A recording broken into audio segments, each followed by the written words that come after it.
टिकवा गिरल झमक से ए राजा टिकुलिया गिरल पसीना से। टिकवा गिरल झमक से ए राजा टिकुलिया गिरल पसीना से। ऐसन महीना में अइला हो राजा की सूरत गई नगीना से। ऐसन महीना में अइला हो राजा की सूरत गई नगीना से। ससुर जी आइलन जाड़ा में, भसुर जी आइलन जाड़ा में। ससुर जी आइलन जाड़ा में, भसुर जी आइलन जाड़ा में। रउआ ऐसैया भादो में आइनी सूरत गई नगीना से।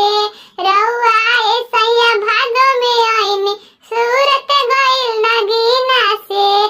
टिकवा गिरल झमक से ए राजा टिकुलिया गिरल पसीना से।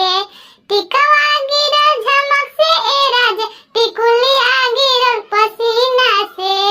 ऐसन महीना में अइला हो राजा की सूरत गई नगीना से।